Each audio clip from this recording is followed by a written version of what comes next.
السلام علیکم ورحمۃ اللہ وبرکاتہ۔ حضور پاک صلی اللہ علیہ وسلم نے ارشاد فرمایا ہے، طلب کسب الحلال فریضۃ بعد الفریضہ۔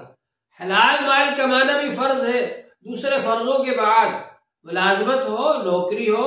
تجارت ہو یا مزدوری ہو یا یہ کہ کھیتی ہو، حلال ذریعوں سے مال کمانا یہ فرض ہے، اور اس کو اللہ کے لیے خرچ کرنا یہ بھی ضروری ہے۔ اللہ تبارک و تعالی نے ہم کو یہ ذمہ داری دی ہے کہ ہماری ضروریات سے زیادہ جو مال ہو جو کہ سال بھر رکھا رہے، اس میں سے اگر وہ 52.5 تولہ چاندی کے برابر ہے، جو آج کل تقریباً 40-45 ہزار میں آ جاتی ہے، 45,000 روپے کے قریب ہو گئے، اب تو اس مال کے برابر اگر آپ کے پاس مال موجود ہے اتنا، تو آپ پر زکوٰۃ فرض ہو گئی۔ اب اس میں سے 2.5% آپ غریبوں کو دیجیے، اور مدرسے میں دینا زیادہ بہتر ہے، کیونکہ وہاں پر مالدار آدمی جا کر جب اپنا مال خرچ کرے گا تو غریب کی خدمت بھی ہوگی، دین کی خدمت بھی ہوگی، دین کی اشاعت کا ثواب ملے گا، اور سب سے بڑھ کر یہ صدقہ جاریہ ہے، ہمیشہ ہمیشہ اس کا اجر و ثواب ملتا رہے گا۔ اور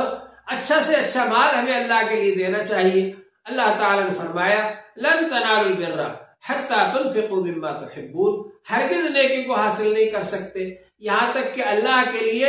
اچھا سے اچھا مال خرچ کرو، اور غریبوں میں سے جو دین کی خدمت میں لگے ہوئے ہیں ان کو دینا افضل ہے۔ اللہ تعالی نے فرمایا، للذین احسنوا فی سبیل اللہ، ان لوگوں کے لیے ہے صدقہ و خیرات جو اللہ کے راستے میں روک دیے گئے، رکے ہوئے ہیں، لا یستطیعون ضربا فی الارض، وہ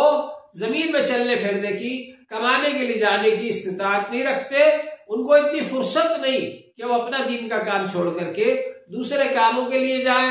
اور اگر جائیں گے تو دین کا نقصان ہوگا۔ اس وجہ سے ان کو دینا، ایسے لوگوں کو دینا افضل ہے۔ لا یستطیعون ضربا فی الارض یحسبهم الجاہل اغنیاء من التعفف، وہ لپٹ کر لوگوں سے، لا یسألون الناس الحافا، لوگوں سے لپٹ کر سوال نہیں کرتے، اور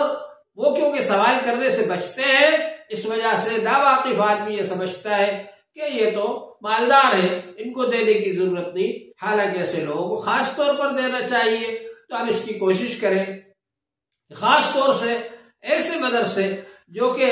آپ سے مانگنے میں نہیں آتے، جن کے پاس اتنی فرصت نہیں کہ آپ سے مانگنے آئے، وہاں آپ خود جا کر کے دیں، اور جو غریب بچے رہتے ہیں ان پر وہ خرچ کریں، تاکہ وہ بچے پڑھیں، عالم بنے، حافظ بنے اور دین کی خدمت کریں۔ اللہ تعالی ہم سب کو عمل کی توفیق عطا فرمائے۔